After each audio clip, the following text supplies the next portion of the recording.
வழக்கமாக ஏப்ரல் 14ஆம் நாள் விருதுகள் வழங்கும் விழாவை நாம் நடத்துவதுண்டு. புரட்சியாளர் அம்பேத்கரின் பிறந்த நாளில் இந்த விழாவை நடத்தி வந்த நாம் தவிர்க்க முடியாத காரணங்களால் கடந்த சில ஆண்டுகளாக தள்ளி தள்ளி நடத்துகிற ஒரு சூழல் அமைந்துவிட்டது. இந்த ஆண்டு மே 31ஆம் தேதி நாம் மதச்சார்பின்மை காப்போம் பேரணியை அறிவித்த சூழலில்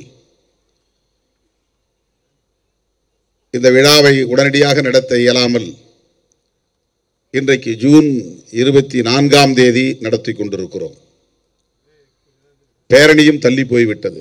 31ஆம் தேதி நடத்துவதாக இருந்த பேரணி ஜூன் 14ஆம் தேதி நாம் நடத்தும் நிலை உருவானது. தமிழ்நாட்டு அரசியல் அரங்கில் பெரும் அதிர்வை ஏற்படுத்திய பேரணி திருச்சி பேரணி. சனாதன சக்திகளின் அடிவயிற்றில் புலி கரைத்த பேரணி திருச்சிராப்பள்ளியில் நடைபெற்ற மதச்சார்பின்மை காப்போம் பேரணி. சங்க பரிவாரங்கள் நம்முடைய முதல் எதிரியே சிறுத்தைகள் தான் என்று சொல்லக்கூடிய வகையிலே சனாதனத்தை வேறறுப்போம் என்று முழங்கிய பேரணி திருச்சிராப்பள்ளியிலே நாம் நடத்திய மதச்சார்பின்மை காப்போம் பேரணி. ஏற்கனவே நாம் நடத்திய தேசம் காப்போம் பேரணியை நம்மால் தான் வெல்ல முடியும் என்பதை காட்டுகிற பேரணியாக இந்த பேரணி அதைவிட பன்மடங்கு பெருந்திரள் பேரணியாக அமைந்திருந்தது. அப்படி ஒரு மகத்தான பேரணியை, மாபெரும் பேரணியை, பெருந்திரள் பேரணியை வெற்றிகரமாக நடத்தி தந்த என் உயிரின் உயிரான விடுதலை சிறுத்தைகள் அனைவருக்கும் இந்த நேரத்தில் நான் எனது நெஞ்சார்ந்த நன்றியை உரித்தாக்குகிறேன். இந்த ஆண்டு விருதுகளுக்கான சான்றோர்களை நாம் எவ்வாறு தேர்வு செய்திருக்கிறோம் என்பதை இந்த அரங்கில் நீங்கள் அவர்கள் ஆற்றிய உரைகளில் இருந்து அறிந்திருக்க முடியும். இத்தகைய சான்றோர் பெருமக்களோடு நாம் உரையாட வேண்டும். அவர்களின் உரைகளை பல மணி நேரம் அமர்ந்து நாம் கேட்க வேண்டும். அதன் மூலம் கருத்தியல் தளத்திலே நம்மை நாமே செழுமைப்படுத்திக் கொள்ள வேண்டும் என்கிற ஒரு ஏற்பாடாகவே இந்த விழாவை நான் பார்க்கிறேன்.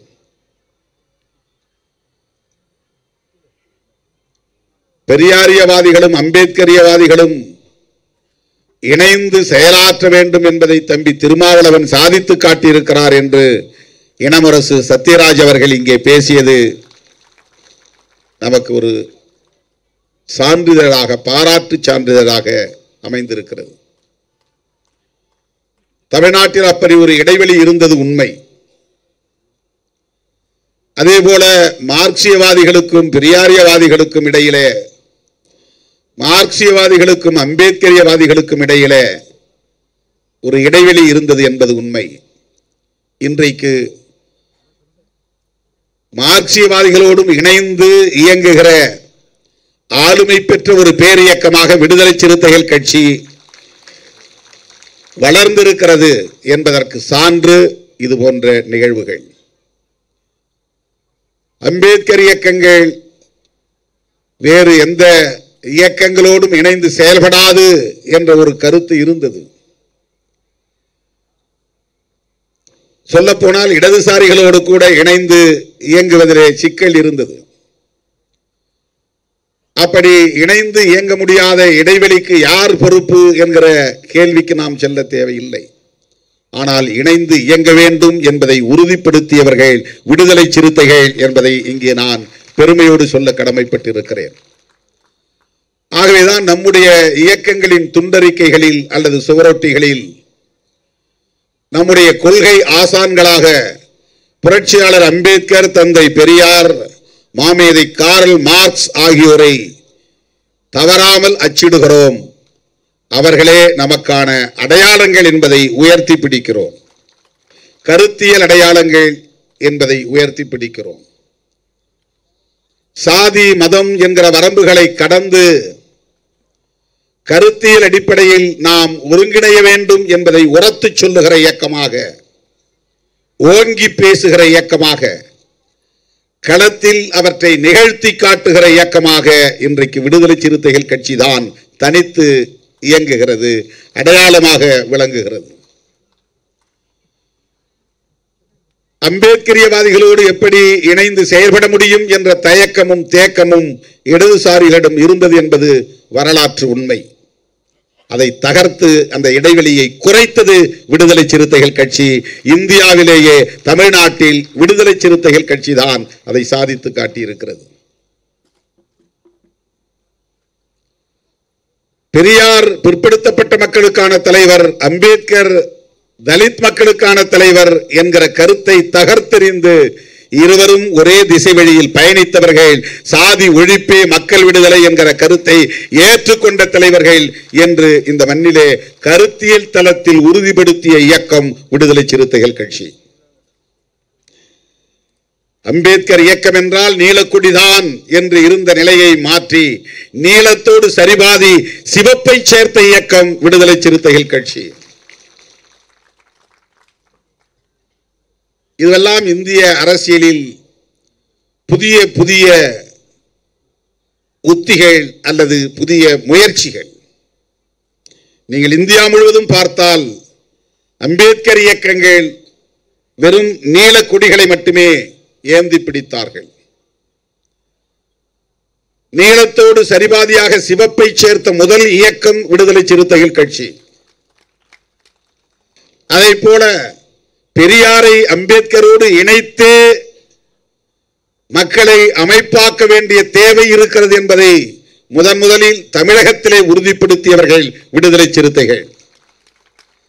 அதை தாண்டி இந்த கருத்துக்கள் இடதுசாரி இயக்கங்களோடு இணைந்து இயங்குகிற கருத்துக்கள் தான் இடதுசாரி கருத்துகள் என்பது கம்யூனிஸ்டுகள் அந்த கட்சிகளின் கருத்துகள் மட்டுமல்ல, அது பெரியாரியமும் இடதுசாரி கருத்தியல் தான், அம்பேத்கரியமும் இடதுசாரி கருத்தியல் தான்.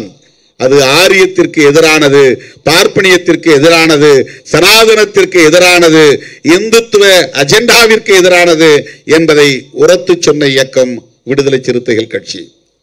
ஆகவே இந்த மேடையில் நாம் அம்பேத்கரியவாதிகளையும் பெரியாரியவாதிகளையும் மார்க்சியவாதிகளையும் ஒரு சேர அமர வைக்கிறோம். இவர்கள் வேறு வேறு அல்ல, வெவ்வேறு இயக்க அடையாளங்களோடு இயங்குகிற ஒரே சிந்தனையாளர்கள் தான், ஒரே திசை வழி போராளிகள் தான் என்பதை நாம் உணர்த்தி வருகிறோம். தோழர்களே, இன்றைக்கு இதனுடைய விளைவு பெரிதாக வெளிப்படாது. இன்னும் சில பத்தாண்டுகளுக்கு பிறகு தமிழகத்திலே கருத்தியல் ஆளுமைகளாக நிமிர்ந்து நிற்பவர்கள் விடுதலை சிறுத்தைகள் தான். அவர்கள்தான் தமிழ்நாட்டு அரசியலை தீர்மானிக்க போகிறார்கள் என்பது வெளிப்படும். ஒருவேளை அன்றைக்கு திருமாவளவன் இல்லாமல் இருக்கலாம், ஆனால் விடுதலை சிறுத்தைகள் தமிழக அரசியலை தீர்மானிக்கிற சக்தியாக, ஒரு மாபெரும் சக்தியாக விளங்குவார்கள். வெறும் சாதி அரசியலையும் மத அரசியலையும் சாதி பெருமிதங்களையும் மத பெருமிதங்களையும் அரசியலாக இங்கே மக்களிடத்திலே அள்ளி இறைத்துக் கொண்டிருக்கிறவர்கள் மத்தியில் இடதுசாரி பார்வை கொண்ட ஒரு கருத்தியல் இந்த மண்ணுக்கு தேவை. தேசிய அளவில் அது வலிமை பெற வேண்டும், அதற்கு தேசிய பார்வையும் தேவை என்கிற அடிப்படையிலே இயங்குகிற இயக்கம்தான் விடுதலை சிறுத்தைகள் கட்சி. அதனால்தான் எல்லோரும் தேர்தல் கணக்கு போடுகிற போது நாம் தேசத்தின் பாதுகாப்பை பற்றி கவலைப்பட்டுக் கொண்டிருக்கிறோம், பேரணி நடத்தி கொண்டிருக்கிறோம்.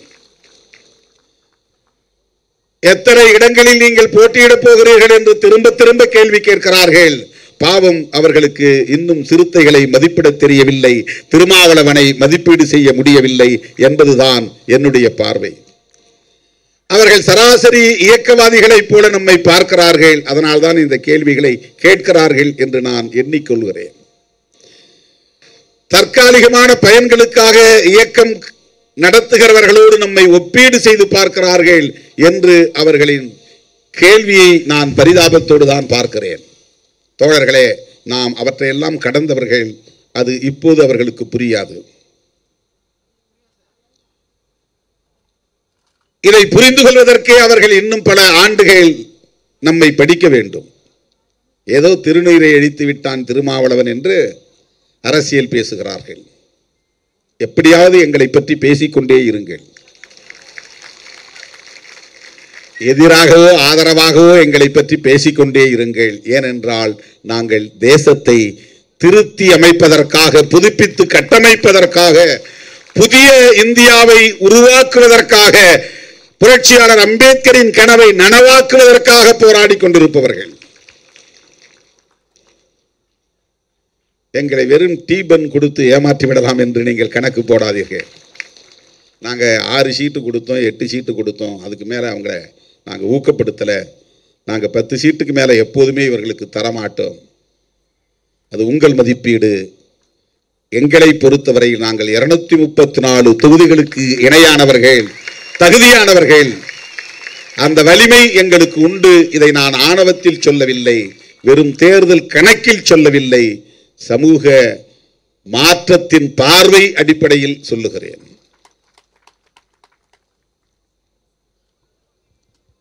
அதனால்தான் தேசம் காப்போம் பேரணி நடத்திய நாம் இன்றைக்கு மதச்சார்பின்மை காப்போம் பேரணியை நடத்துகிறோம். தோழர்களே, மதச்சார்பின்மை என்பதுதான் இந்திய அரசியலின் கருப்பொருளாக இருக்கிறது, மையப் பொருளாக இருக்கிறது, முதன்மை முரண்பாடாக மாறி இருக்கிறது. Primary contradiction in the politics in our country. நம்முடைய தேசத்தில் இன்றைக்கு பிரதானமான முதன்மையான முரண்பாடாக இருப்பது செக்யூலரிசம் என்பதுதான். ஒரு அணி ப்ரோ செக்யூலரிசம், இன்னொரு அணி ஆன்டி செக்யூலரிசம். இதுதான் இந்தியாவில் இன்றைய அரசியல். ஒரு அணி அம்பேத்கர் ஆதரவு அணி, இன்னொரு அணி அம்பேத்கருக்கு எதிரான அணி. இதுதான் இன்றைக்கு இந்திய தேசிய அரசியல். ஒரு அணி அரசமைப்பு சட்டத்திற்கு ஆதரவான அணி ப்ரோ கான்ஸ்டிடியூஷன், இன்னொரு அணி அரசமைப்பு சட்டத்திற்கு எதிரான அணி, அது ஆன்டி கான்ஸ்டிடியூஷன். இப்படி இந்திய அரசியலில் பல முரண்கள் இருந்தாலும் கூட முதன்மை முரண்பாடாக மாறி நிற்கிறது. அதற்காக நாம் பிஜேபிக்கு நன்றி சொல்ல கடமைப்பட்டிருக்கிறோம். பிஜேபி அல்லது ஆர்எஸ்எஸ் அல்லது சங்க பரிவார கும்பல் இந்த மதச்சார்பின்மைக்கு எதிராக அரசியல் செய்ய தொடங்கிய பிறகுதான் மதச்சார்பின்மை தொடர்பான முரண்பாடு இன்றைக்கு கூர்மையடைந்து வருகிறது, ஷார்பன் ஆகிறது. அதுதான் இன்றைக்கு கூர்மையடைந்து வருகிறது. அதுதான் மிக முக்கியமானது. எத்தனையோ பல பிரச்சனைகள் இருக்கின்றன, எத்தனையோ பல முரண்கள் இருக்கின்றன, எத்தனையோ அடிப்படை முரண்பாடுகள் இருக்கின்றன. சாதி என்பது ஒரு அடிப்படை முரண்பாடு. பொருளாதார ஏற்றத்தாழ்வு என்பது ஒரு அடிப்படை முரண்பாடு. ஒரு ஊரிலே சாதி அடிப்படையில் மோதல் நிகழ்கிற போது அந்த மோதலுக்கு எது காரணம் என்பது முதன்மை கூறாக அமைகிறது. ஒவ்வொருவரும் எதை முதன்மைப்படுத்துவது என்று அவர்களே அவர்களின் செயல் திட்டத்தில் வரிசைப்படுத்துகிற போது தன்னியல்பாகவே இன்றைக்கு இந்திய அரசியலின் முதன்மை முரண்பாடாக செக்யூலரிசம் என்பதுதான் உருவாகி இருக்கிறது. மதச்சார்பின்மை என்பது தொடர்பான முரண்பாடுதான் முதன்மை முரண்பாடாக மாறி நிற்கிறது. பாரதிய ஜனதாவை வெறும் தேர்தல் கட்சி என்கிற முறையிலே நாம் விமர்சிக்கவில்லை. பாரதிய ஜனதாவை வெறுமன ஒரு அரசியல் கட்சி என்கிற அடிப்படையிலே அவர்களை தேர்தலில் வீழ்த்த வேண்டும் என்கிற அடிப்படையில் நாம் விமர்சிக்கவில்லை, எதிர்க்கவில்லை, பகைக்கவில்லை. அவர்கள் உயர்த்தி பிடிக்கிற அரசியல், அவர்கள் முதன்மைப்படுத்துகிற முரண்பாடு, அதுதான் மிக முக்கியமானது. அம்பேத்கர் எதற்காக இந்த அரசமைப்பு சட்டத்தை உருவாக்கினார்? புதிய இந்தியாவை கட்டமைக்கப் போகிறோம் என்று ஏன் முழங்கினார்? ஏற்கனவே இருக்கிற இந்தியாவை ஏன் அவர் தகர்க்க வேண்டும் என்று விரும்பினார்? அதுதான் கேள்வி. ஏற்கனவே இங்கே இந்தியா என்கிற ஒரு தேசம் உருவாகி இருக்கிறது. வெள்ளைக்காரனால் அது வலிந்து உருவாக்கப்பட்டு விட்டது. பல்வேறு மதங்களாக சிதறி கிடந்தாலும் கூட இந்தியா என்கிற ஒரு ஓர்மை இங்கே ஏற்கனவே இருந்திருக்கிறது. இருந்து கொண்டே இருக்கிறது. ஆனால் அந்த இந்தியா தொடரக்கூடாது. அது தகர்க்கப்பட வேண்டும், அது அழித்தொழிக்கப்பட வேண்டும். புதிய இந்தியாவை கட்டமைக்க வேண்டும். அது சாதிய பாகுபாடுகள் அற்ற இந்தியாவாக இருக்க வேண்டும், பாலின பாகுபாடுகள் அற்ற இந்தியாவாக இருக்க வேண்டும். ஆண் பெண் என்கிற பாலினத்திற்கு இடையிலான பாகுபாடு, டிஸ்கிரிமினேஷன்ஸ், ஏற்கனவே இருக்கிற இந்தியா டிஸ்கிரிமினேட்டரி இந்தியா. புரட்சியாளர் அம்பேத்கர் அவர்கள் விரும்புகிற இந்தியா ஈக்குவாலிட்டி என்கிற சமத்துவம் இந்தியா. டிஸ்கிரிமினேஷன் ஏன் இருக்கிறது? சாதிய சமூக அமைப்பு நீடிப்பதனால் இருக்கிறது. ஆண் மேலானவன் பெண் கீழானவன் என்கிற கருத்தியல் இங்கே நிலை பெற்றிருப்பதனால் அது நீடிக்கிறது. ஆகவே இந்த பாகுபாடு கலைந்த ஒரு புதிய இந்தியாவை கட்டமைக்க வேண்டுமானால் இங்கே நிறுவப்படுகிற அரசு மதசார்பற்ற அரசாக இருக்க வேண்டும். இதுதான் இங்கே இருக்கிற பிரச்சனை. இதுதான் சங்க பரிவாரங்களின் இறுதி இலட்சியம் என்ன என்றால், முஸ்லிம்களை விரட்ட வேண்டும் என்பதல்ல, கிறிஸ்தவர்களை விரட்ட வேண்டும் என்பதல்ல. அவர்களுக்கு தெரியும், முஸ்லிம்களும் கிறிஸ்தவர்களும் இந்த மண்ணின் பூர்வீக குடிகள் தான். அவர்கள் யாரும் அராபியாவில் இருந்து வந்தவர்கள் இல்லை, ஐரோப்பாவில் இருந்து வந்தவர்கள் இல்லை, அந்நிய தேசத்தை சார்ந்தவர்கள் இல்லை, இந்த மண்ணை ஆக்கிரமித்த கும்பல் இல்லை. இந்த மண்ணின் மைந்தர்கள் தான், பூர்வீக குடிகள் தான். மதம் மாறி இஸ்லாமியர்களாக இருக்கிறார்கள், கிறிஸ்தவர்களாக இருக்கிறார்கள் என்பது அவர்களுக்கு தெரியும். ஆனால் அவர்கள் மீது வெறுப்பை விதைத்து பெரும்பான்மை இந்துக்களை ஓரணியில் திரட்டி ஆட்சி அதிகாரத்தை தக்க வைத்துக் கொண்டால்தான் அரசமைப்பு சட்டத்தை தூக்கி எறிய முடியும்.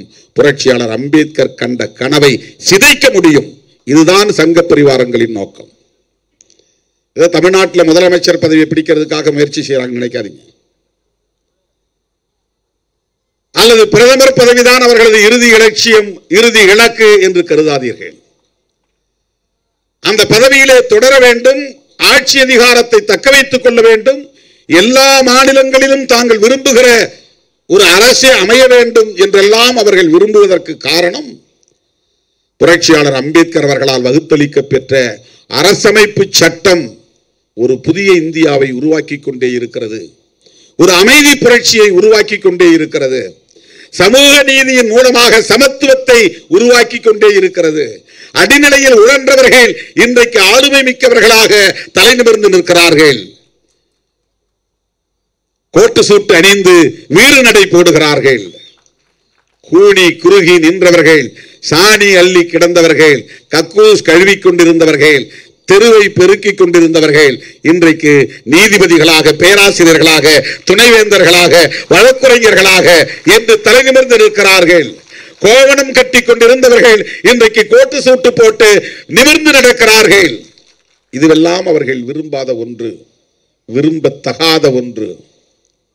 இவையெல்லாம் நிகழ்கிறது. எதனால் நிகழ்கிறது? புரட்சியாளர் அம்பேத்கர் வகுத்தளித்த அரசமைப்பு சட்டம் இதை தக்க வைத்துக் கொண்டிருக்கிறது, பாதுகாத்துக் கொண்டிருக்கிறது. இல்லைன்னா இயக்கமே நம்மால் உருவாக்க முடியாது. இப்படி ஒரு அமைப்பே நம்மால் உருவாக்கி இருக்க முடியாது. இன்றைக்கும் கொடியேற்றுவதற்கு நாம் போராட வேண்டியிருக்கிறது, பேனர் கட்டுவதற்கு போராட வேண்டியிருக்கிறது, பொதுக்கூட்டம் நடத்துவதற்கு, பேரணி நடத்துவதற்கு போராட வேண்டியிருக்கிறது. இந்த சமூகம் எவ்வளவு இறுக்கமாக இருக்கிறது என்பதை புரிந்து கொள்ள வேண்டும். அடிநிலையில் உழலக்கூடியவர்கள் தலைநிமிர்ந்து விடக்கூடாது, ஒரு அரசியல் சக்தியாக வலிமை பெற்றுவிடக் கூடாது என்பதற்கு ஏதுவாக இந்த சமூக கட்டமைப்பு ஏற்கனவே நிறுவப்பட்டிருக்கிறது. என்ன முயற்சி செய்தாலும் உன்னால் அந்த அரங்கத்திற்குள்ளே நுழைய முடியாது, என்ன முயற்சி செய்தாலும் அந்த நெடுஞ்சுவரை உன்னால் தாண்ட முடியாது, என்ன முயற்சி செய்தாலும் அந்த கதவுகளை உன்னால் திறக்க முடியாது, என்ன முயற்சி செய்தாலும் கருவறைக்குள் உன்னால் போக முடியாது என்கிற ஒரு எஸ்டாபிளிஷ்மெண்ட், ஒரு சமூக கட்டமைப்பு இங்கே ஏற்கனவே நிறுவப்பட்டு விட்டது. அவற்றையெல்லாம் ஆயுதம் கொண்டு தகர்க்க புரட்சியாளர் அம்பேத்கர் முயற்சிக்கவில்லை. ஆயுதம் கொண்டு தகர்க்க முடியாது என்பது அவருக்கு தெரியும். இஸ்ரேலில் இருந்து ஈரானின் அணு உலைக்களங்களை, யுரேனியம் செறிவூட்டுகிற பாதாள அறைகளை குறிவைத்து தாக்குகிற ஆயுதங்கள் இன்றைக்கு இஸ்ரேலிடம் இருக்கிறது. பதிலடி கொடுக்கிற அளவுக்கு வலிமை ஈரானுக்கு இருக்கிறது. வம்புக்கே தலையீடு செய்து ஈரானை அச்சுறுத்துகிற அளவுக்கு அமெரிக்காவிடம் ஆயுதங்கள் இருக்கின்றன. இந்த நாடுகளிடமெல்லாம் பூமியை பலமுறை அழித்தொழிக்கக்கூடிய அளவுக்கு அணு ஆயுதங்கள் இருக்கின்றன. இப்படிப்பட்ட அணு ஆயுதங்களால் தகர்க்க முடியாத ஒன்று இந்தியாவிலே சாதிய சமூக கட்டமைப்பாக இருக்கிறது. எந்த ஆயுதங்களாலும் தகர்க்க முடியாது. ஏனென்றால் இது கருத்தியல் வடிவம் கொண்டிருக்கிறது. கெட்டி தட்டி போய் இறுகி கிடக்கிறது. உளவியல் அடிப்படையிலே தான் மாற்றத்தை கொண்டு வர முடியும். அதற்கு இங்கே ஒரு அரசும் தேவைப்படுகிறது. அந்த அரசு மதசார்பற்ற அரசாக இருக்க வேண்டும் என்பதுதான் புரட்சியாளர் அம்பேத்கர் கண்ட கனவு. ரொம்ப சிம்பிளா கேட்கிறான். எல்லா நாடுகளிலும் ரிலீஜன், ஸ்டேட் ரிலீஜன் இருக்கு. ஏன் இந்தியாவில் இருக்கக்கூடாது? இருக்க முடியாது. அரச மதம் இலங்கைக்கு புத்திசம், அரச மதம் பாகிஸ்தானுக்கு இஸ்லாம், அமெரிக்காவுக்கு கிறிஸ்டியானிட்டி, தெற்காசிய நாடுகள் முழுவதும் பௌத்தம் அரச மதமாக இருக்கிறது. ஐரோப்பிய நாடுகள் முழுவதும் கிறிஸ்தவம் அரச மதமாக இருக்கிறது. அராபிய நாடுகள் முழுவதும் இஸ்லாம் அரச மதமாக இருக்கிறது. ஏன் இந்தியாவுக்கு அரச மதம் கூடாது? நல்ல கேள்வி. Logically it's correct. தர்க்க அடிப்படையிலே இது சரி. ஆனால் எந்த மதத்தை இந்தியாவின் அரச மதமாக்க முடியும்? இங்கே பெரும்பான்மை மக்கள் பின்பற்றக்கூடிய மதம் எது? பாகுபாடுகள் நிறைந்த மதம் அல்லவா இங்கே பெரும்பான்மை மக்கள் பின்பற்றுகிற மதமாக இருக்கிறது. அப்படி சொல்லப்படுகிறது. ஒரு காலத்தில் இது இந்து மதம் என்ற ஒரு வடிவம் கிடையாது. முருகனுக்கே தனி மதம் இருந்தது. நாம் கும்பிடுகிற முருகனுக்கே கௌமாரம் என்ற பெயரிலே, வடமொழியிலே குமாரம், தமிழில சொன்னால் குமாரம் அப்படிங்கிற ஒரு மதம் இருந்ததுங்க. அதான் ஷண்மதங்கள், 6 மதங்கள். சைவம், வைணவம், காணபத்தியம், கணபதியை கும்பிடுறது, அந்த மதத்துக்கு பேரு காணபத்தியம். கௌமாரம் முருகனை கும்பிடுவது, சௌரம் சூரியனை கும்பிடுவது, சாப்தம் சக்தியை கும்பிடுவது, இதெல்லாம் மதங்களின் பெயர் வடமொழியிலே, சான்ஸ்கிரிட்ல. இந்த 6 மதங்களை ஒருங்கிணைத்துதான் இந்து மதம் என்று இன்றைக்கு அழைக்கிறார்கள். இதெல்லாம் தனித்தனி மதங்கள். சைவம் வேறு மதம், வைணவம் வேறு மதம். அப்புறம் இடைக்காலத்தில் பெரிய மோதல் ஏற்பட்டு, மதமாற்றம் ஏற்பட்டு, வன்முறைகள் நிகழ்ந்து, அதனால் படுகொலைகள் நிகழ்ந்து, ரத்த ஆறு ஓடிய பிறகு அரியும் அரணும் ஒன்றுதான். அரி என்றால் திருமால், அரண் என்றால் சிவன். அதனால தான் நிறைய பேர் ஹரிஹரன் பேர் வைப்பான். ஒன்னா 2 பேரும் ஒன்று தான், தனித்தனியாக பேர் வச்சுக்காத. அரியும் சிவனும் ஒன்று, அறியாதவன் வாயில மண்ணுங்கிற பழமொழி அப்படிதான் வந்தது. அரியும் சிவனும் ஒன்று, அறியாதவன் வாயில மண்ணு. ஏன்னா 2 வேற வேற இருந்து சண்டை போட்டுக்கிட்டாங்க. அதை ஒன்னாக்குற முயற்சி பல ஆண்டுகள் ஆதிசங்கரர் உட்பட பலரும் முயற்சி செய்து ஒன்னாக்குனாங்க. அதெல்லாம் தனித்தனியாக. அப்போ இந்து ரிலீஜன் ஒன்று கிடையாது. அந்த காலத்தில் பார்ப்பனர்களுக்கு இருந்த மதம் தான் வேதிக் ரிலீஜன், வைதிக மதம். அவங்களது இந்து கிடையாது. சைவ மதம்ங்கிறது இந்து மதம் கிடையாது. வைணவ மதங்கிறது இந்து மதம் கிடையாது. இதெல்லாம் வெள்ளைக்காரன் வந்த பிறகு 1800களின் தொடக்கத்தில் 19ஆம் நூற்றாண்டில் தான். இப்போ நம்ம இருக்கிறது 21ஆம் நூற்றாண்டு. 200 ஆண்டுகளுக்கு முன்னாலே ஏற்பட்ட மாற்றம் தான் ஹிந்து ரிலீஜன் என்கிற ஒரு மதம் தோன்றவே இல்லை. இதை உருவாக்கியவர் யார் என்று சொல்ல முடியாது. இஸ்லாத்தை உருவாக்கியவர் நபிகள் நாயகம், கிறிஸ்தவத்தை உருவாக்கியவர் இயேசு பெருமான், பௌத்தத்தை உருவாக்கியவர் கௌதம புத்தர், சமணத்தை உருவாக்கியவர் மகாவீரர், இந்து மதத்தை உருவாக்கியவர் யாருன்னே தெரியாது. கேட்டால் என்ன சொல்லுவாங்க? இது 50,000 வருஷங்களுக்கு முன்னால் உருவானது, அதனால் இது யார் உருவாக்கினாங்க தெரியாது. 5 லட்சம் வருஷத்துக்கு முன்னால் உருவானது, யார் உருவாக்கினாங்க தெரியாது. வரலாறு அப்படி இல்லை. அதற்கு எந்த ஆதாரங்களும் கிடையாது. ஏதோ ஒரு வகையிலே இன்றைக்கு இந்து என்கிற வடிவம் வந்துவிட்டது. சரி, அந்த மதத்தை இந்தியாவின் அரச மதமாக அறிவிப்பதிலே பிரச்சனை இருக்கிறது. அதை பேசுவோம். ஏன் அறிவிக்க முடியாம போச்சு? ஏன் ஸ்டேட் ரிலீஜன் உருவாகவில்லை? இந்தியா ஏன் மதசார்பற்ற அரசாக இருக்க வேண்டும்? இது அன்றைய கான்ஸ்டிடியூயன்ட் அசெம்பிளி என்கிற அரசியல் அமைப்பு சட்டத்திற்கான சபையிலே விவாதிக்கப்பட்டதா இல்லையா? புரட்சியாளர் அம்பேத்கரோடு பலரும் விவாதித்தார்களா இல்லையா? இந்த பிரியாம்பிள்லே கடவுளின் பெயரால்னு முடிக்க சொன்னாங்க நிறைய பேர். கடைசியாக முடிக்கிறப்போ கடவுளின் பெயரால் இதை நாங்கள் ஏற்றுக்கொள்கிறோம் அரசமைப்பு சட்டமாக அப்படின்னு முடிக்க சொல்லி தான் வற்புறுத்தினாங்க. ஒற்றை ஆளாக இருந்து புரட்சியாளர் அம்பேத்கர் அவர்கள் அதையெல்லாம் எதிர்த்து நின்று வெற்றி கண்டார். அவர் மட்டும் இல்லாமல் வேறு எவராவது இந்த அரசமைப்பு சட்டத்தை எழுதக்கூடிய வாய்ப்பை பெற்றிருந்தால் இந்தியாவின் அரச மதமாக இவர்கள் சொல்லுகிற இந்த மதம்தான் ஸ்டேட் ரிலீஜன் என்றாக இருக்கும். ஏன் இதை ஸ்டேட் ரிலீஜனாக அறிவிக்கப்படவில்லை என்று சொன்னால் இந்த மதம் அடிப்படையிலேயே பாகுபாடுகளை கொண்ட மதமாக இருக்கிறது. உலகத்தில் எந்த மதமும் பிறப்பின் அடிப்படையில் உயர்வு தாழ்வை ஏற்கவில்லை. எல்லா மதமும் சகோதரத்துவத்தை மட்டுமே அடிப்படை கோட்பாடாக கொண்டிருக்கிறது. ஆன்மா, இந்த உயிர் மூச்சு கோட்பாடு என்னன்னா ஃப்ரெட்டர்னிட்டி என்பதுதான். அதான் திராவிடியன் பிரதர்ஹுட் அப்படின்னு அவர் சொன்னார். ஆனால் உலகம் முழுவதுமே எல்லா மக்களும் எந்த ரேஸ் அண்ட் எத்னிசிட்டி, எந்த ஒரு வேறுபாடும் இல்லாமல் உலக மாந்தர் அனைவரும் சகோதரர்கள் என்று சொல்லுகிற மதங்களாக அவையெல்லாம் வளர்ச்சி அடைந்திருக்கின்றன. எந்த மதத்தை எடுத்தாலும் அதில் சகோதரத்துவம் உண்டு. அண்ணன் தம்பியாய் இருப்போம், அன்பை வளர்ப்போம். பௌத்தம் அதுதானே சொல்லுது. பௌத்தத்தில் கடவுள் கிடையாது, வழிபாடு கிடையாது, சடங்கு சம்பிரதாயங்கள் கிடையாது, தனி மனித ஒழுக்கத்தையும் சமூக ஒழுக்கத்தையும் பேசுகிற ஒற்றை மதம். அந்த காலத்தில் வேதிக் ரிலிஜன், வேத மதத்தை சார்ந்தவர்கள் இதை நாத்திக மதம் என்று பரப்பினார்கள். அதனால் தான் அழித்தொழித்தார்கள். பௌத்தத்தை நாத்திக மதம் என்று சொல்லிதான் அழித்தொழித்தார்கள். வேறு எந்த ஒரு தேசத்திலும் இல்லாத அளவுக்கு இந்தியாவிலே பௌத்தம் செழித்தோங்கி இருந்த வரலாறு இன்றைக்கு நம்முடைய விருது பெற்ற ஜம்புலிங்கம் அவர்கள் குறிப்பிட்டார். தமிழ்நாட்டில் பௌத்தம் செழித்திருந்தது. இன்றைக்கு எங்கே? சிலைகள் எல்லாம் ஏன் உடைக்கப்பட்டன? அம்பேத்கர் சிலைகளை உடைக்கிற அந்த செயல் இருக்கிறதே, அது புத்தர் சிலைகளை உடைத்த வரலாற்றின் எச்சம். அது புத்தர் சிலையை உடைத்த அந்த பண்பாட்டின் எச்சம். அது ஒரு பண்பாட்டு எச்சம். அம்பேத்கர் சிலையை உடைக்கிறான்னா புத்தர் சிலையை உடைச்ச வரலாறு. அவன் முன்னோர் புத்தர் சிலையை உடைச்சான், அவன் வாரிசிலைக்கு அம்பேத்கர் சிலையை உடைக்கிறான். அதே சாதியவாதி நாளைக்கு திருமாவளவன் படத்தையும் எரிப்பான்.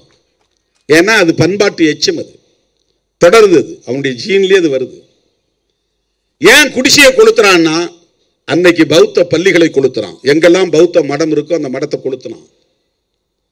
எங்கெல்லாம் பௌத்த பிக்குகள் இருந்தார்களோ தேடி போய் கழுத்தை எடுத்து கொன்றார்கள். அந்த மதத்தை அடியோடு வேரோடு வேரடி மண்ணோடு வெட்டி சாய்ப்போம் என்பதை போல அந்த மதத்தை அழித்தொழித்தார்கள். அது நல்ல கருத்துக்களை பரப்பியது, நாத்திக கருத்துக்களை பரப்பியது என்று குற்றம் சாட்டினார்கள். நல்ல கருத்துக்களை பரப்பிய ஒரு இயக்கத்தை, பௌத்த இயக்கத்தை அழித்தொழித்தார்கள். அந்த மதம் சகோதரத்துவத்தை பேசுகிறது, இஸ்லாம் சகோதரத்துவத்தை பேசுகிறது, சமணம் சகோதரத்துவத்தை பேசுகிறது, கிறிஸ்தவம் சகோதரத்துவத்தை பேசுகிறது. இந்து மதம் சகோதரத்துவத்தை பேசுகிறதா? மேல் பாதிக்குள்ளே என்னால் நுழைய முடியவில்லையே. திருநீரை அழித்து விட்டதாக ஆத்திரப்படுகிற நீ என்னை அழைத்து செல்ல தயாராக இருக்கிறாயா? கோவிலின் கருவறைக்குள்ளே அழைத்து செல்வதற்கு முன்னால் ஒரு போராட்டம் நடத்த முடியுமா?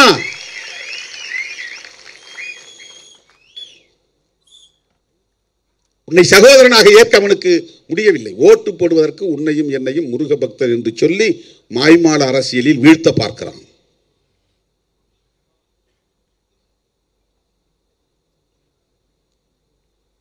இந்து மதத்தில் சகோதரத்துவம் இல்லை என்பதனால் அரசியல் நிர்ணய சபையில் வெகுவாக விவாதிக்கப்பட்டு இந்த மதத்தை அதிகாரபூர்வமாக அரசமைப்பு சட்டத்தின் மூலம் அரச மதம் என்று அறிவிக்க கூடாது என்கிற நிலைப்பாட்டை எடுத்தார்கள்.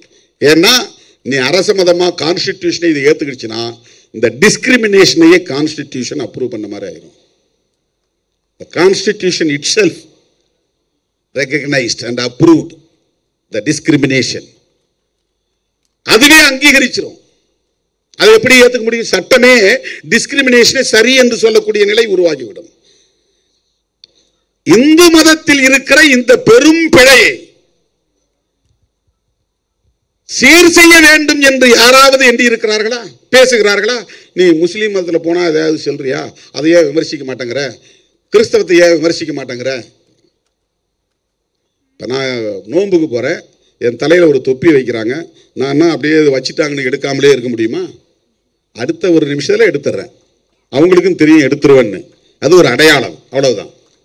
அடுத்த ஒரு நிமிஷத்தில் எடுத்துருவோம். அப்போ அந்த பூசாரி நெற்றியில் திருநீர் பூசினார். அவருடைய உணர்வை நான் மதிக்கிறேன், அவருக்கு நான் வணக்கம் சொன்னேன், நன்றி சொன்னேன். கொஞ்ச நேரம் தானே வச்சிருக்க முடியும், அதை அப்படியே நான் வச்சுக்கிட்டு இருக்க முடியுமா? புண்ணியம் கிடைக்கும் என்றும் நான் பூசிக்கொள்ளவில்லை, அவமதிக்க வேண்டும் என்றும் நான் அழிக்கவில்லை.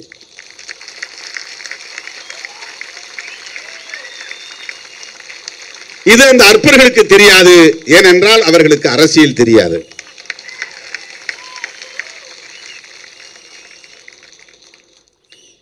என் மீது நம்பிக்கை வைத்திருப்பவர்கள், என் மீது பாசம் வைத்திருப்பவர்கள் இன்றைக்கு கூட பல கோவில்களுக்கு அழைக்கிறார்கள், நான் போகிறேன். கும்பத்தில் கலசத்தில் தண்ணீர் ஊற்ற சொல்லுகிறார்கள், ஊற்றுகிறேன்.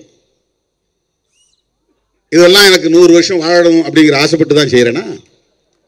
என் தாய் என்னை வீட்டுக்கு வரவேற்கிற போது ஆழம் எடுத்து நெற்றியிலே திருநீர் பூசுகிறார், அதை ஏற்றுக்கொள்கிறேன்.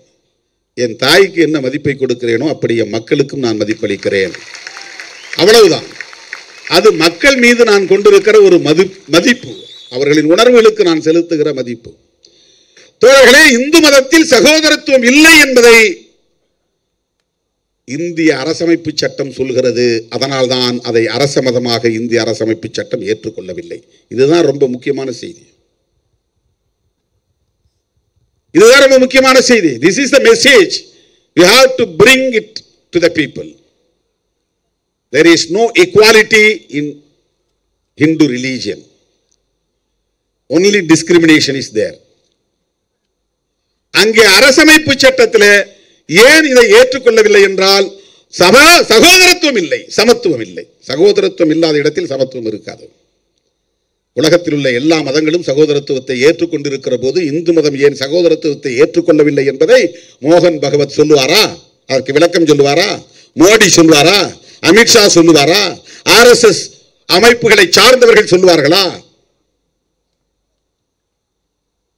நீ என்னை சங்கராச்சாரியாக ஆக்க வேண்டும் என்று நான் சொல்லவில்லை, உன்னுடைய சகோதரனாக ஏற்றுக்கொள் என்று தான் சொல்லுகிறேன். உன்னால் அது முடியாது. ஆனால் என்னை நீ இந்து என்று சொல்லி ஏய்க்க பார்க்கிறாய், முருக பக்தன் என்று சொல்லி ஏய்க்க பார்க்கிறாய். தமிழ்நாட்டிலே முருக பக்தர்கள் மட்டும்தான் இருக்கிறார்களா?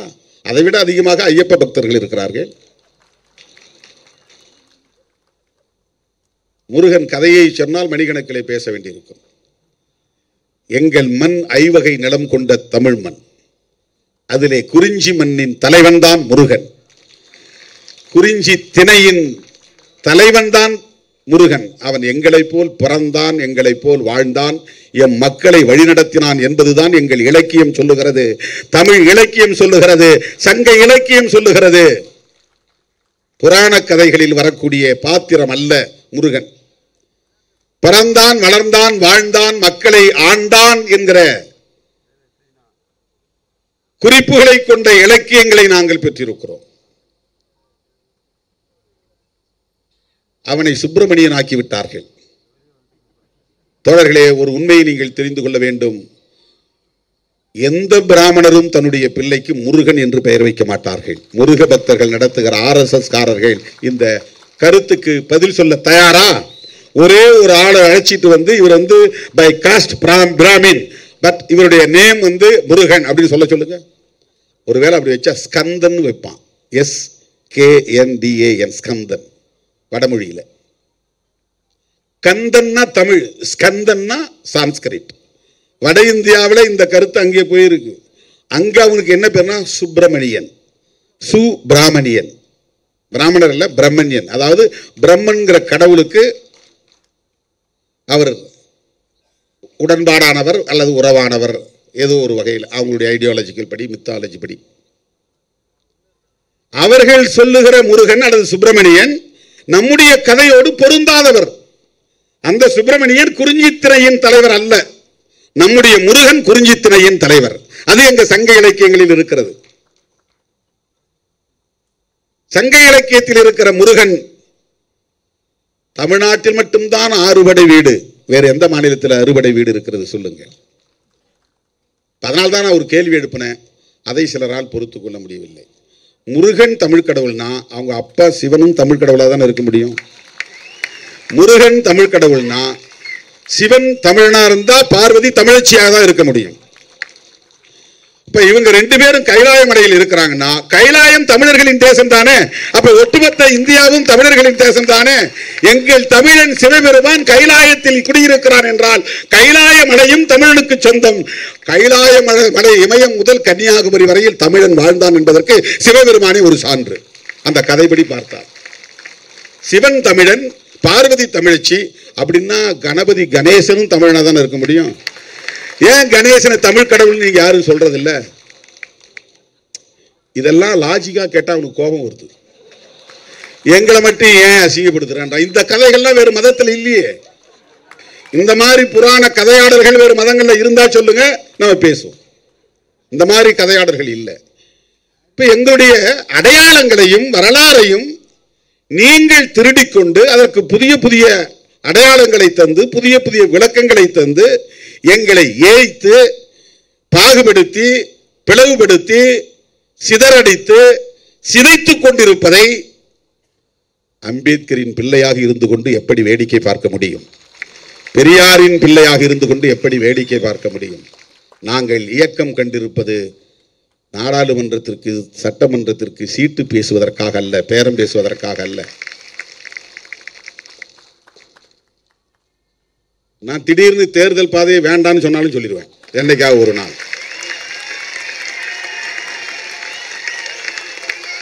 அந்த நிலைப்பாட்டை ஏற்றுக்கொண்டு என்னோடு வரக்கூடியவங்க வாங்கன்னு நான் பாட்டு போயிட்டே இருப்பேன். இவனுங்க நம்மளை சராசரியா எடை போடுறானுங்க. இந்த சீட்டுக்காக, இந்த நோட்டுக்காக, இந்த பிளாஸ்டிக் சேர், இவங்க புத்தி அவ்வளவுதான். நான் தரையில உட்கார்ந்து இருந்தாலும் பிளாஸ்டிக் சேர்ல உட்கார்ந்து இருந்தாலும் சோஃபாவில் இருந்தாலும் எல்லாம் ஒண்ணுன்னு நினைக்கிறவன்.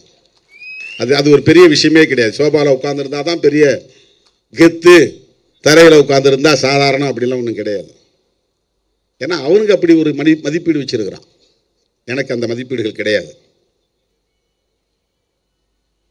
தோழர்களே, அரசமைப்பு சட்டத்தில் இந்து மதம் அரச மதமாக ஏற்கப்படவில்லை என்பது முக்கியமான ஒரு செய்தி. அதனால்தான் இந்திய அரசமைப்பு சட்டம் ஒரு செக்யூலர் சட்டம். அது மதசார்பற்ற கருத்தை கொண்ட ஒரு சட்டம். பல நாடுகளின் சட்டங்களை எல்லாம் சேர்த்து அதில் ஒன்னா கலந்து ஒரு பெரிய சட்டமா அம்பேத்கர் எழுதிட்டாரு, அவர் என்ன எழுதிட்டாரு அப்படின்னு பல பேர் நினைக்கிறான். இப்படி கிடையாது. அந்த இடத்துல அவர் இல்லைன்னா வேற மாதிரி போயிருக்கும். இந்த நாட்டினுடைய தலையெழுத்து, தலையெழுத்துனா தலையாய எழுத்து, தலையாய எழுத்துன்னா அரசமைப்பு சட்டம் தான் தலையெழுத்து. அதுதான் தலையாய எழுத்து, அதுதான் பிரைமரி ஆக்ட், அதுதான் உண்மையான தலையெழுத்து. இந்த தலையில கபாலத்தில் எழுதுற எழுத்து இல்ல. தலையெழுத்துனா தலையாய எழுத்து, பிரைமரி ஆக்ட். நீ எத்தனை சட்டம் வேணாலும் கொண்டு வரலாம், அந்த சட்டத்தினுடைய பேசிக் ஃபேக்டர்ஸ், அடிப்படை கூறுகளில் கை வைக்க கூடாது. ஆனால் பிஜேபி ஆட்சிக்கு வந்த 11 ஆண்டுகளாக அவர்கள் செய்கிற முக்கியமான வேலையே அரசமைப்பு சட்டத்தின் அடிப்படை கூறுகளில் கை வைப்பதுதான். எப்படி இதை வேடிக்கை பார்த்துக் கொண்டிருக்க முடியும்? அரசமைப்பு சட்டத்திற்கே ஆப்பு வைக்கிற வேலையை செய்து கொண்டிருக்கிறார்கள். அம்பேத்கர் ஜெயந்தி கொண்டாடுவார்கள், அம்பேத்கருக்கு சிலை எழுப்புவார்கள், அவர் காலடியை தொட்டு வணங்குவார்கள். ஆனால் அவரால் வகுத்தளிக்க பெற்ற அரசமைப்பு சட்டத்தை காலி செய்து கொண்டிருக்கிறார்கள், நீர்த்து போக செய்து கொண்டிருக்கிறார்கள். இதை புரிந்து கொள்ள வேண்டுமானால் உனக்கு அம்பேத்கர் கண்ணாடி வேண்டும், பெரியார் கண்ணாடி வேண்டும். பெரியார் அம்பேத்கரையே ஒரு இடத்துல விமர்சிக்கிறார்.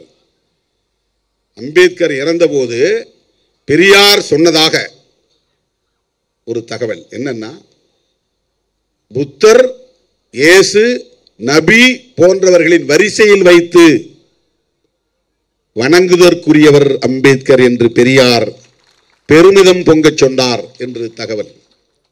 அந்த வரிசையில் அம்பேத்கரை வைக்கிற அளவுக்கு அம்பேத்கர் மேல பெரியாருக்கு ஒரு மரியாதை இருந்துச்சு. அந்த பெரியார் அம்பேத்கர் எழுதிய அரசமைப்பு சட்டத்தை கொளுத்துவோம் என்று சொல்ல நேர்ந்தது.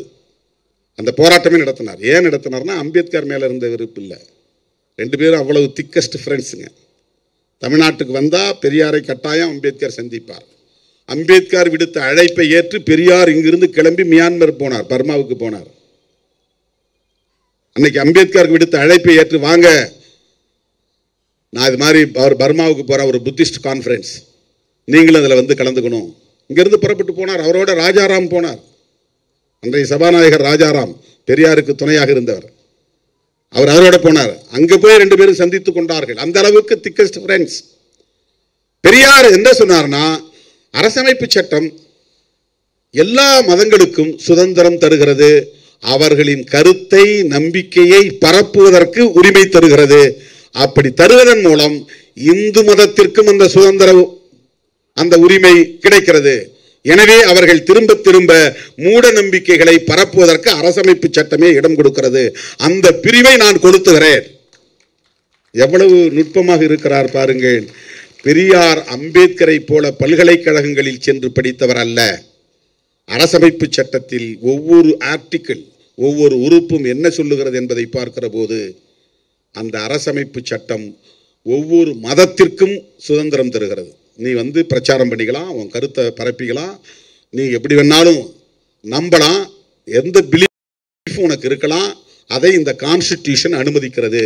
அதுதான் கான்ஸ்டிடியூஷனில் இருக்கிற முக்கியமான ஒரு செய்தி. அதை எதிர்த்து பெரியார் போர்க்குரல் எழுப்புகிறார். அதற்காக அரசமைப்பு சட்டத்தை கொளுத்துகிற போராட்டத்தை நடத்தினார்.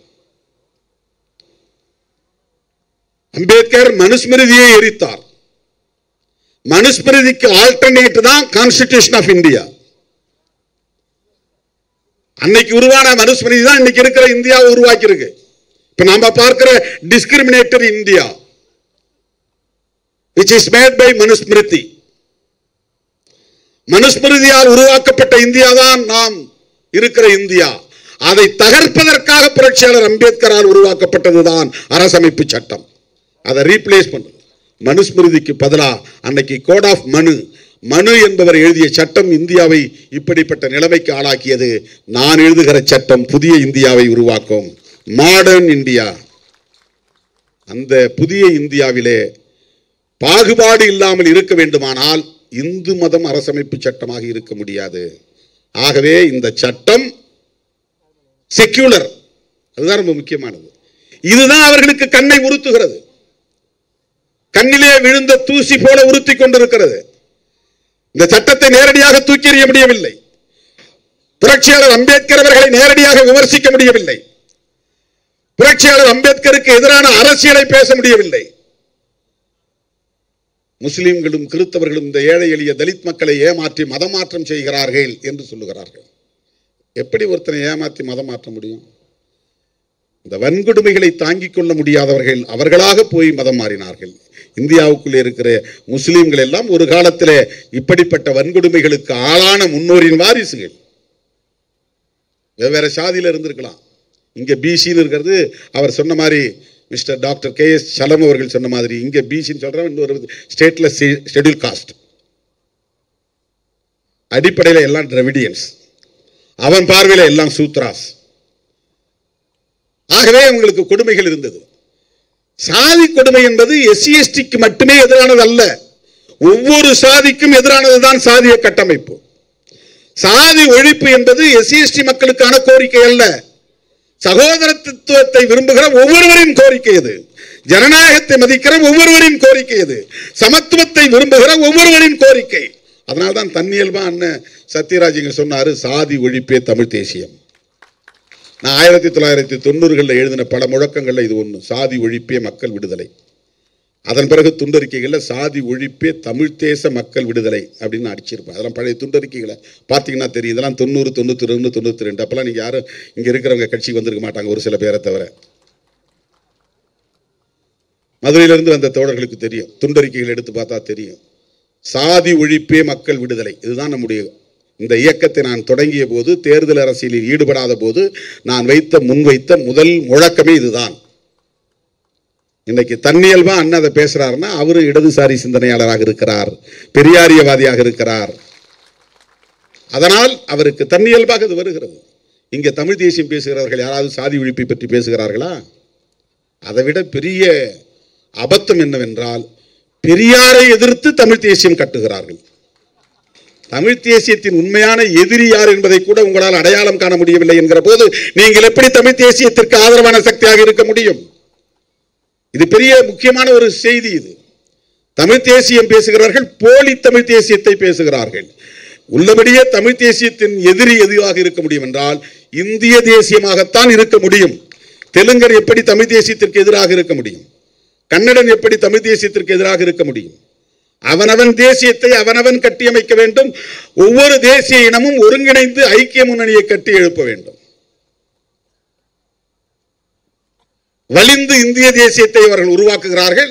அது இன்றைக்கு பிஜேபியால் முன்வைக்கப்படுகிற இந்துத்துவ தேசியமாக அது இருக்கிறது, மதவழி தேசியமாக அது இருக்கிறது.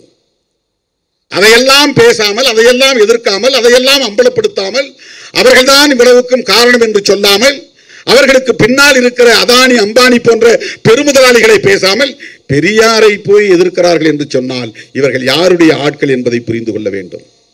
தோழர்களே, மத பெருமிதம் பேசுகிறவரிடத்தில் நீங்கள் எச்சரிக்கையாக இருக்க வேண்டும்.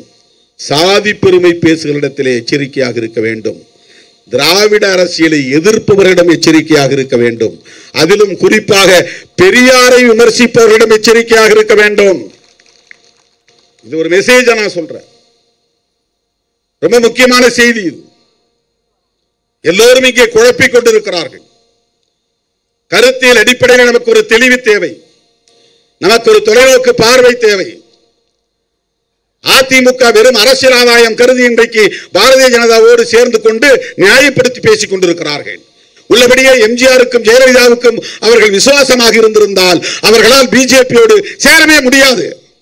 எடப்பாடி பழனிசாமி அவர்கள் மீது நான் மரியாதை வைத்திருக்கிறேன். நீங்கள் மிகப்பெரிய வரலாற்று பிழையை செய்கிறீர்கள்.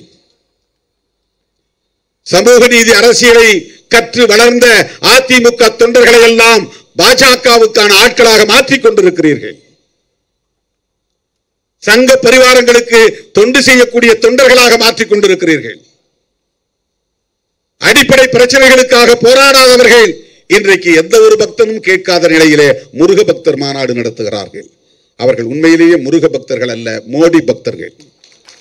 அது மோடி பக்தர்களின் மாநாடு, அது முருக பக்தர்களின் மாநாடு கிடையாது. முருக பக்தர் மாநாடு நாமளும் போயிருக்கணும்ல, நாமெல்லாம் முருக பக்தர்கள் தானே. நாம அவரை கடவுளா நினைக்கிறனால நம்முடைய முன்னோரா நினைக்கிறோம்ல. தமிழ் முன்னோர்களில் அவரும் ஒருவர் என்பதுதானே நமக்கு சங்க இலக்கியம் சொல்லுகிறது. குறிஞ்சி திணையின் தலைவர் தானே. அவர்கள் என்ன சதித்திட்டம் தீட்டி வருகிறார்கள் என்பது அதிமுக தலைவர்களுக்கு தெரியாதா? RSS நிகழ்ச்சியிலே போய் கலந்து கொள்ளக்கூடிய அளவுக்கு எப்படி நீங்கள் நீர்த்து போனீர்கள்? முருகபக்தர் மாநாட்டிலே போய் அமர்ந்திருக்கிற போது அண்ணாவை இழிவுபடுத்தி வீடியோ ஒளிபரப்புகிறார்களே, அதையெல்லாம் எப்படி உங்களால் வேடிக்கை பார்க்க முடிகிறது? இது எங்கே போய் முடியும்? நாங்க திமுக கூட்டணியில் இருக்கிறதால தான் இப்படி பேசுறீங்க சொல்றீங்க கிடையாது. அதிமுகவையும் ஒரு திராவிட இயக்கம் என்று நம்புவதால் இதை பேசுகிறோம்.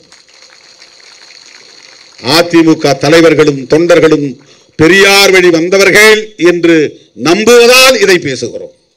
இல்லைன்னா அதை பேச போறதில்லை, அதை பேச வேண்டிய அவசியமும் இல்லை. இன்னைக்கு என்ன நிலைமை? மனைப்பட்டா கேட்டு போராடிய வரலாறு பாஜகவுக்கு உண்டா? எத்தனை முருக பக்தர்களுக்கு மனைப்பட்டா இல்லாமல் இருக்கிறது? கோடிக்கணக்கான பேர் மனைப்பட்டா இல்லாமல் இருக்கிறார். உலகத்தில் எந்த நாட்டிலும் மனைப்பட்டா கேட்டு மனு போடுகிற அவலம் கிடையாது, இந்தியாவை தவிர.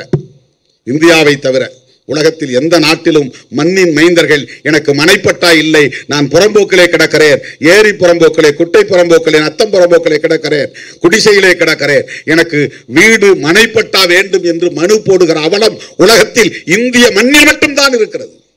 அந்த மக்களுக்காக என்ன போராட்டங்களை நீங்கள் முன்னெடுத்திருக்கிறீர்கள்? மண்ணுரிமை போராட்டம் நடத்தியவர்கள் விடுதலை சிறுத்தைகள். மனைப்பட்டா இல்லாத அனைவருக்கும் மனைப்பட்டா வழங்க வேண்டும் என்று கோரிக்கை வைத்து 5 கோரிக்கைகளை முன்வைத்து நாம் போராட்டம் நடத்தி இருக்கிறோம். ஃபீல்டுக்கே வராதவன் இன்னைக்கு உட்கார்ந்துட்டு எங்கே ஒரு மூலையில ஃபேஸ்புக்கில் எழுதிட்டு இருக்கிறான். அவனுக்கு ஃபீல்டு எக்ஸ்பீரியன்ஸ்னா என்னன்னே தெரியாது. 1 கிலோமீட்டர் தூரம் அவன் பயணித்தாதான் தெரியும் இந்த சாதி இறுக்கம் நிறைந்த சமூக கட்டமைப்பிலே பாயிண்ட் டு பாயிண்ட் டிராவல் பண்றது எவ்வளவு பெரிய ஸ்ட்ரகிள்ங்கிறது அவனுக்கு தெரியாது.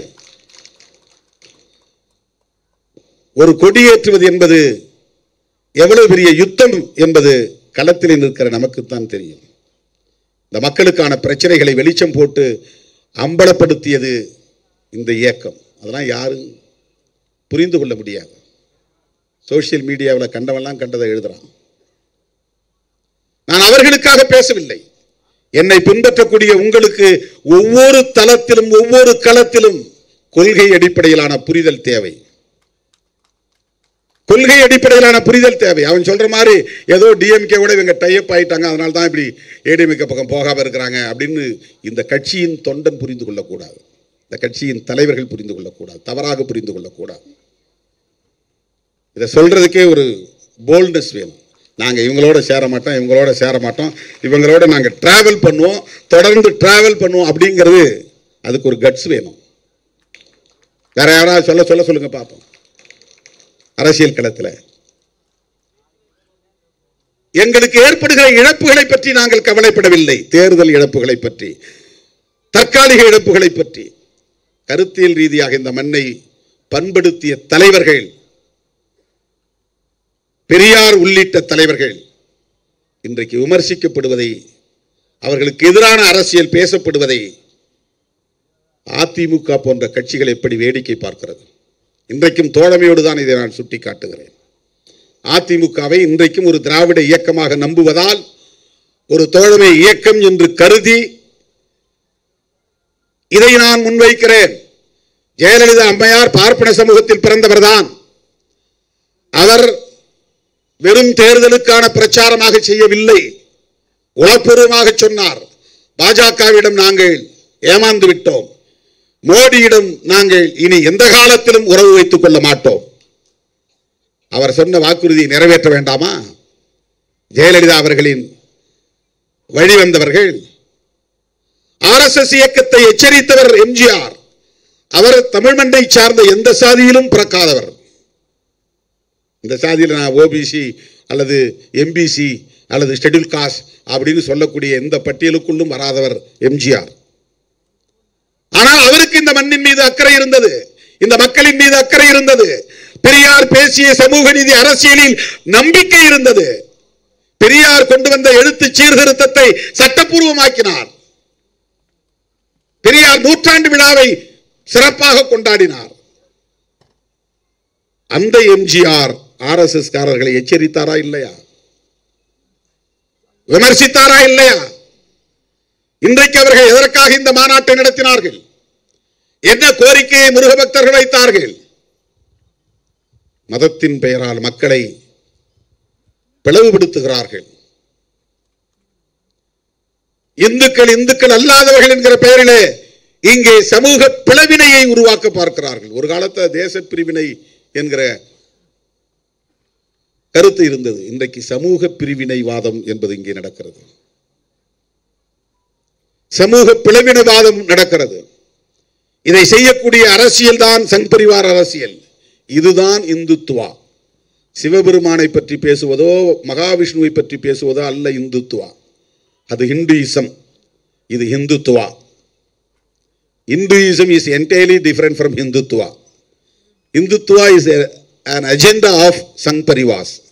Hinduism அப்படிங்கிறது மக்களுடைய நம்பிக்கை, அது ஒரு நம்பிக்கை, அது ஒரு பிலீஃப். Hinduism.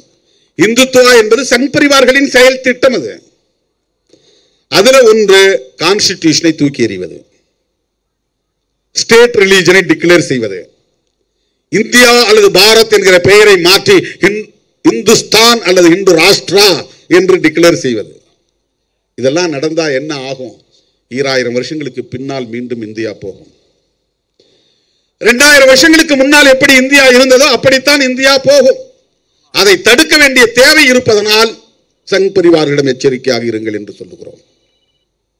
அதனால்தான் அந்த கருத்துள்ள இடதுசாரி சக்திகளோடு நாம் கைகோர்த்து நிற்கிறோம்.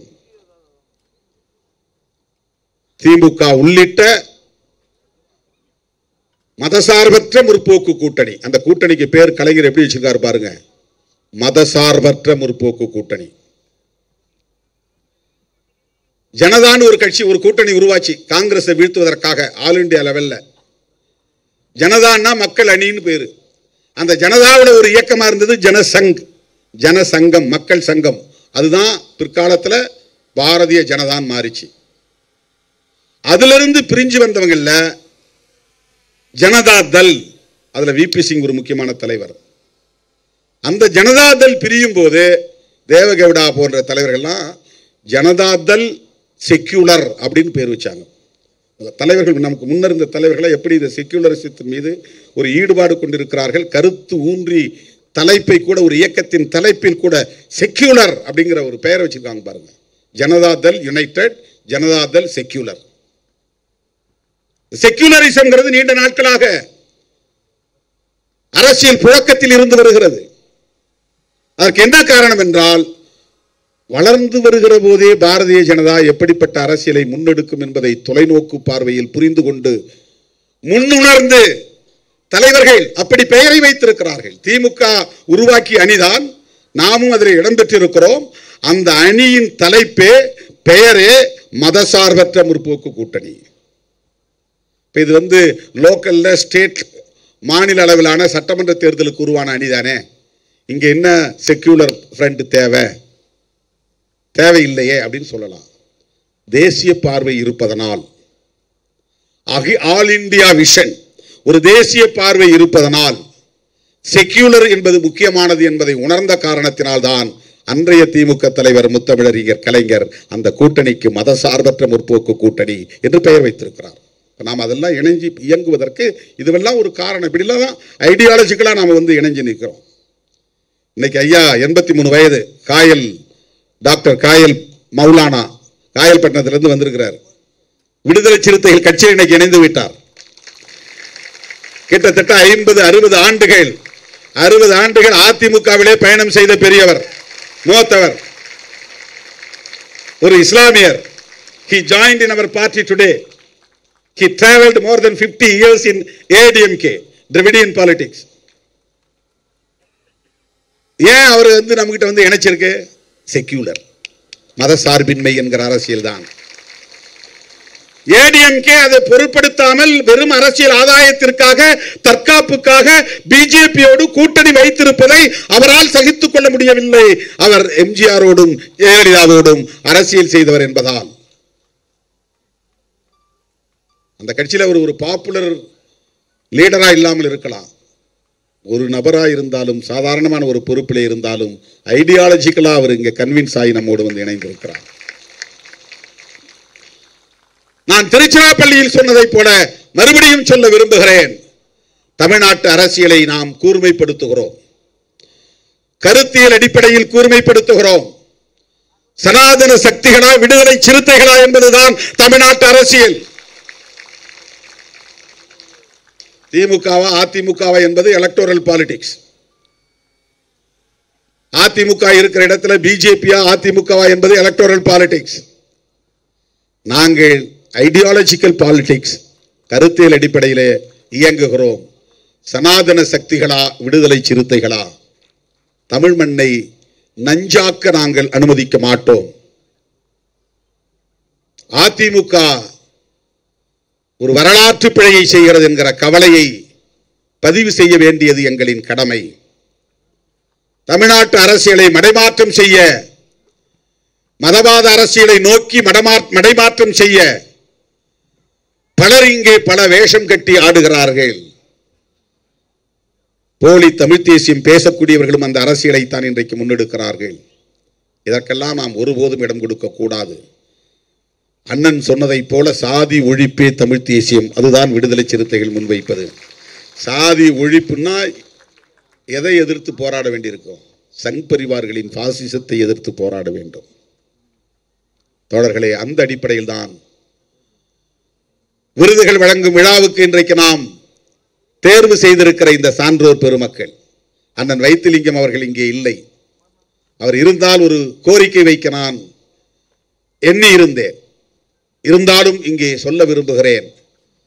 புதுச்சேரியில் அடுத்து சட்டமன்ற தேர்தல் முடிந்ததும் நிச்சயம் நம்முடைய கூட்டணி அங்கே ஆட்சி அமைக்கும். இந்தியா கூட்டணி, விடுதலை சிறுத்தைகளும் இடம்பெறப் போகிற கூட்டணி. காங்கிரஸ் தலைமையிலான அந்த அணி ஆட்சி அமைக்கிற போது நாங்கள் கோரிக்கை வைத்து அன்றைய முதலமைச்சர் நாராயணசாமி அவர்களுக்கு அம்பேத்கர் சுடர் விருதினை ஏன் வழங்கினோம் என்றால், ஆதி திராவிடர் சமூகத்தை சார்ந்த 16% மக்களுக்கு ஆரம்ப கல்வி முதல் ஆராய்ச்சி கல்வி வரையில் கட்டணமில்லாத கல்வியை வழங்கியதற்காக பாராட்டி அவருக்கு அம்பேத்கர் சுடர் விருதினை வழங்கினோம். அதன் பிறகு அவரையும் சமூக நலத்துறை அமைச்சராக இருந்த அண்ணன் கந்தசாமி அவர்களையும் வைத்துக்கொண்டு நான் பத்திரிகையாளர்களிடம் பேசுகிற போது ஒரு கோரிக்கை வைத்தேன். அது SC/ST மக்களுக்கானதாக மட்டுமில்லாமல் அனைத்து சமூகங்களை சார்ந்த, OBC சமூகங்களை சார்ந்த மாணவ செல்வங்களும் பயன்பெறக்கூடிய வகையில் கல்வியை கட்டணமில்லாமல் வழங்க வேண்டும் என்ற கோரிக்கையை வைத்தோம். தமிழ்நாட்டிலும் இந்த கோரிக்கை வைக்கிறோம். முதலில் நம்மால் பாண்டிச்சேரியிலே இதை சாதிக்க முடியும். அண்ணன் வைத்திலிங்கம் அவர்கள் இன்றைக்கு காங்கிரஸ் கட்சியின் தலைவராக இருக்கிறார். நாளைக்கு காங்கிரஸ் தலைமையிலே ஆட்சி அமைந்தால் புதுச்சேரியிலே இதர சமூகங்களை சார்ந்த 86% சார்ந்த மாணவர்களுக்கும் கல்வியை முதலில் இலவசமாக கட்டணமில்லாமல் வழங்க வேண்டும். ஒரு அரசு எப்போது சிறந்த அரசாக மாறும் என்றால், கல்வியை கட்டணமில்லாமல் வழங்குகிற அரசுதான் மிகச்சிறந்த மக்கள் அரசாக இருக்க முடியும். மருத்துவத்தை கட்டணமில்லாமல் வழங்குகிற அரசுதான் மக்கள் அரசாக விளங்க முடியும். இவை இரண்டும் மிக மிக முக்கியத்துவம் வாய்ந்தது. எல்லா இலவசங்களையும் நிறுத்துங்கள், மதுக்கடைகளை மூடுங்கள், போதைப் பொருள் புழக்கங்களை கட்டுப்படுத்துங்கள். இதையெல்லாம் உங்களால செய்ய முடியுமா? ஆட்சிக்கு வந்தா நீங்க ஆட்சியை கொடுத்து பாருங்கள்.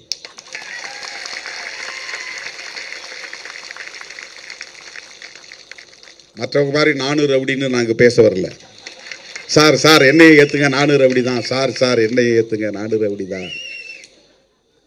ஏன்னா சொல்றது எல்லாருக்கும் எளிது, செய்ய முடியுமான்னு ஒரு கேள்வி வரும். புரட்சியாளர் அம்பேத்கருக்கு அந்த எண்ணம் இருந்ததால் தான் இப்படி ஒரு அரசமைப்பு சட்டத்தை எழுத முடிந்தது. அந்த எண்ணம் இல்லைன்னா எழுத முடிஞ்சிருக்காரு. இதே SC சமூகத்திலே இன்னொரு ஆள் யார் கையிலையாவது இது கிடைச்சிருந்து, ஒரு பெரிய ஸ்காலர் கையில் கிடைச்சிருந்தா, அவர் இப்படி ஒரு அரசமைப்பு சட்டத்தை, மதசார்பற்ற அரசு என்கிற ஒரு நிலையை ஏற்றிருப்பாரா, செய்திருப்பாரா என்பது கேள்விக்குறிதான். இந்த சமூகத்தில் எத்தனை பேர் நாங்கள்லாம் அப்படி பிறந்தவங்க இப்படி பிறந்தவங்க, எங்களுக்கு அம்பேத்கர் தலைவர் இல்லைன்னு சொல்றவங்களா இருக்கிறான். சிவபெருமான் வர்க்கத்தை சார்ந்தவர்கள் நாங்கள். ஏன்னா அவர் சுடலையாண்டின்னு கூப்பிட்றாங்க. அவர் சுடுகாட்டில் பிணஞ்சுட்டவராக காட்டுறாங்களாம், சுடலையாண்டின்னு. அதனால இவனும் தன்னை பிணஞ்சுடுறவன் நினைச்சிக்கிட்டு எங்க சாதிங்கிறான். ஏதோ ஒரு காரணம் சொல்றான். சிவபெருமான் தமிழர் அப்படின்னு கூட வச்சு, தமிழ்ச்சங்கத்தின் முதல் தமிழ்ச்சங்கத்தின் தலைவர்ங்கிற கருத்து உண்டு சிவபெருமான். ராவணனே தமிழ்ச்சங்கத்தில் இருந்தவர், மிகச்சிறந்த தமிழ் அறிஞர் அப்படிங்கிற கருத்து உண்டு. இவங்கெல்லாம் ஒரு உண்மையை நீங்க தெரிஞ்சுக்கணும். இந்த கடவுள்களில் யாருமே பிராமணர்கள் கிடையாது, எல்லாமே டிராவிடியன்ஸ் தான். அது ட்ரைபல்ஸ். சிவபெருமா ஒரு ட்ரைபு, முருகனே ஒரு ட்ரைபு. அதனால தான் வள்ளியை கல்யாணம் பண்ணிக்கிட்டாரு.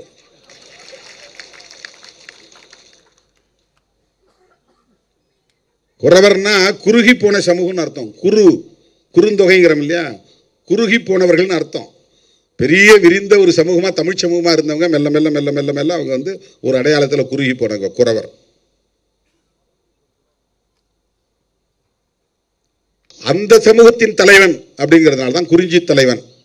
யாரு குறிஞ்சி தலைவன்? யாரு? முருகன் அப்படின்னா அழகன் அர்த்தம், வேற ஒன்றும் கிடையாது. முருகன்னா அழகு, முருகன் என்றால் அழகன் என்று பொருள்.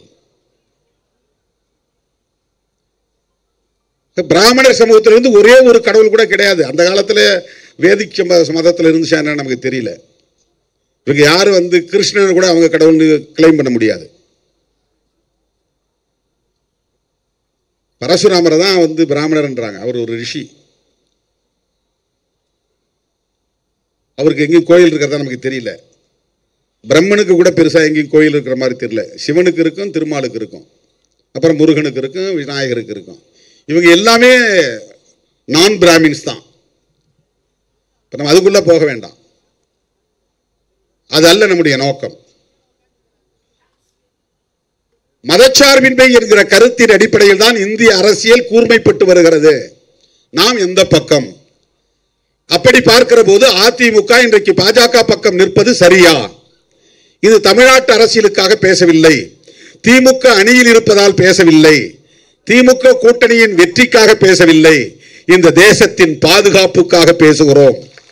சங் பரிவார் கும்பலிடமிருந்து கருத்தியல் அடிப்படையில் இடதுசாரிகள் அணிதிரண்டு இந்த தேசத்தையும் மக்களையும் காப்பாற்ற வேண்டும் என்பதற்காக பேசுகிறோம்.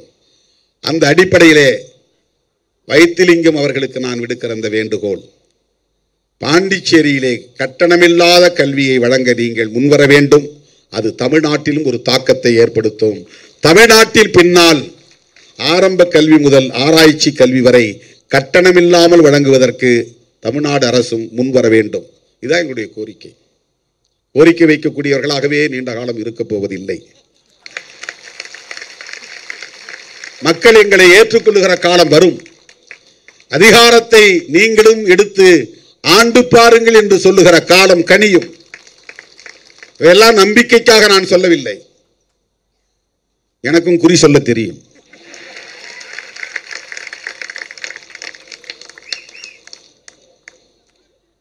சிறுத்தைகள் ஒரு நாள் ஆளும் சக்தியாக பரிணமிப்பார்கள் என்கிற நம்பிக்கை உண்டு. எனது அருமை தோழர்களே, என்னுடைய அழைப்பை ஏற்று இந்த நிகழ்வுக்கு வருகை தந்த உங்கள் அனைவருக்கும் நன்றி சொல்லி